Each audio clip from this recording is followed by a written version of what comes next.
আপনি কি কখনো এমন কোনো কান্নার শব্দ শুনেছেন যার উৎস খুঁজতে গিয়ে নিজের জীবনটা প্রায় হারিয়ে ফেলেছিলেন? আজকের ঘটনাটি এমন একজন যুবকের, যে শুধু কৌতূহলের কারণে এক রাতের গ্রামের একটি বিলের ধারে গিয়েছিল, কিন্তু সেই রাতের পর তার জীবন আর কখনোই স্বাভাবিক হয়নি। আজও গভীর রাতে সে ঘুমাতে পারে না, কারণ সে জানে সে কান্নার মালিক এখনো সেখানে অপেক্ষা করছে। আমি আরজে রাখি, আর আপনারা শুনছেন বোধ FM। আজকের ঘটনাটি এসেছে বাংলাদেশের একটি প্রত্যন্ত গ্রাম একজন শ্রোতার কাছ থেকে। ঘটনাটি প্রায় 12 বছর আগের। তিনি শপথ করে বলেছেন জীবনের শেষ দিন পর্যন্ত তিনি সেই রাতের কথা ভুলতে পারবেন না। তো দেরি না করে আমরা ঘটনায় চলে যাই। শীতের শেষ দিকের সময়, দিনভর কুয়াশা আর ঠান্ডা বাতাসের কারণে পুরো গ্রামটা ছিল অদ্ভুত নীরব। গ্রামের এক পাশে ছিল বিশাল একটি বিল। স্থানীয় মানুষজন দিনের বেলায় সেখানে মাছ ধরতে যেত, কিন্তু সূর্য ডোবার পর কেউ ভুলেও সেখানে যেত না, কারণ জায়গাটি নিয়ে বহু পুরনো গল্প প্রচলিত ছিল। কেউ বলতো গভীর রাতে বিলের মাঝখান থেকে একজন মহিলা কান্না শোনা যেত। কেউ বলতো সাদা কাপড় পরা এক নারী পানির উপর দিয়ে হেঁটে বেড়ায়। আবার কেউ বলতো সেই কান্নার উৎস খুঁজতে যায়, সে আর আগের মতো ফিরে আসে না। এসব গল্প শুনে বড় হলেও আমি কখনো বিশ্বাস করতাম না। আমি ভাবতাম এগুলো গ্রামের মানুষের কুসংস্কার। একদিন রাতে আমার বন্ধু সোহেল এসে বলল, চল আজকে বিলে মাছ ধরতে যাই। আমি প্রথমে রাজি হইনি, কিন্তু সে বলল 2 ঘন্টা বসে মাছ ধরে চলে আসব, বুট টুট কিছুই নেই। শেষ পর্যন্ত আমি রাজি হয়ে গেলাম।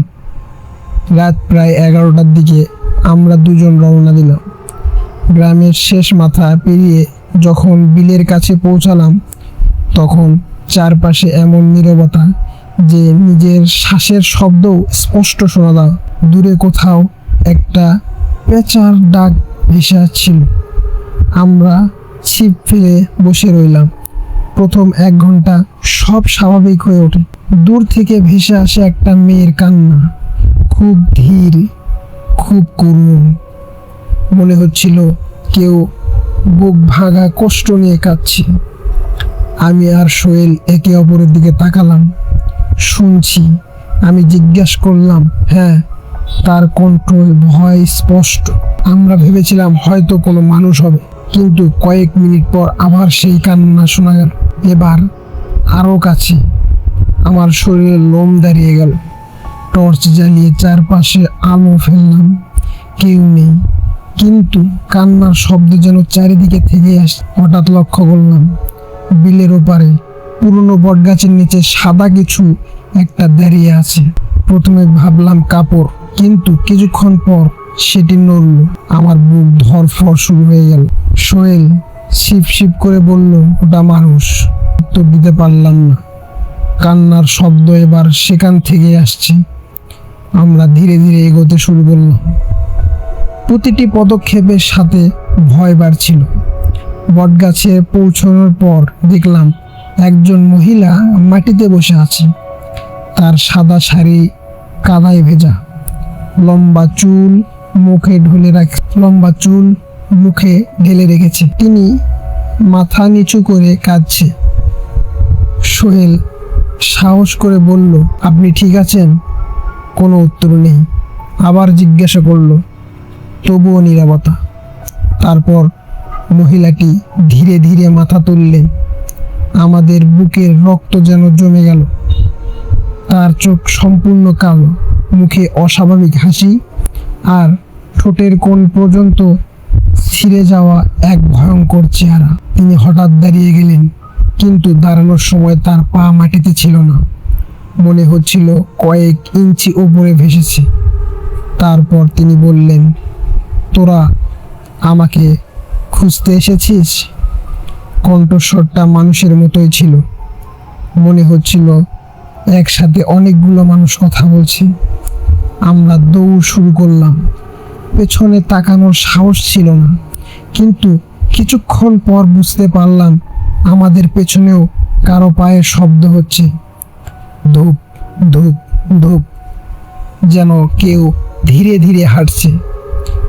আমি একবার পেছনে তাকালাম, আর সেই দৃশ্য আজও ভুলতে পারিনি। সেই মহিলা আমাদের মাত্র কয়েক হাত দূরে, কিন্তু তার পা মাটিতে নেই। তিনি বাতাসে ভেসে এগিয়ে আসছেন, আর তার মুখে সেই ভয়ঙ্কর হাসি। হঠাৎ আমার কাঁধে বরফের মতো ঠান্ডা একটা হাত পড়ল। শরীর অবশ হয়ে গেল। আমি ঘুরে তাকালাম। সেই কালো চোখ দুটো আমার মুখের সামনে। ধীরে ধীরে বলল, আজ তোদের যেতে দেব, কিন্তু আবার আসিস না। আমি এখনো অপেক্ষা করছি। তারপর কি হয়েছিল আমার কিছুই মনে নেই। পরদিন সকালে গ্রামের লোকজন আমাদের বিলের ধারে অজ্ঞান অবস্থায় খুঁজে পায়। বাড়িতে নিয়ে যাওয়ার পর কয়েকদিন আমরা জ্বরে ভুগছিলাম।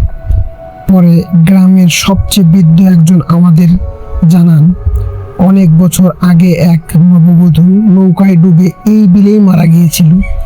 তার লাশ কখনোই পাওয়া যায়নি। সেই ঘটনার পর থেকে মাঝে মাঝে গভীর রাতে কান্নার শব্দ শোনা যায়, আর কেউ যদি সেই শব্দ অনুসরণ করে তাহলে তার জীবনে নেমে আসে অদ্ভুত এক ঘটনা। আজকের ঘটনাটা যদি আপনাদের ভালো লেগে থাকে তাহলে ভিডিওটি লাইক দিয়ে এবং চ্যানেলটি সাবস্ক্রাইব করতে ভুলবেন না।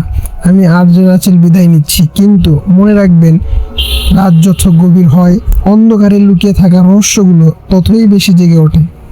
ভূত এফএম আবারও ফিরে আসবে নতুন কোনো ভয়ঙ্কর ঘটনা নিয়ে। ততক্ষণ সুস্থ থাকবেন, ভালো থাকবেন, এবং আপনাদের কাছে কোনো ঘটনা থাকলে আমাদেরকে শেয়ার করবেন। ধন্যবাদ।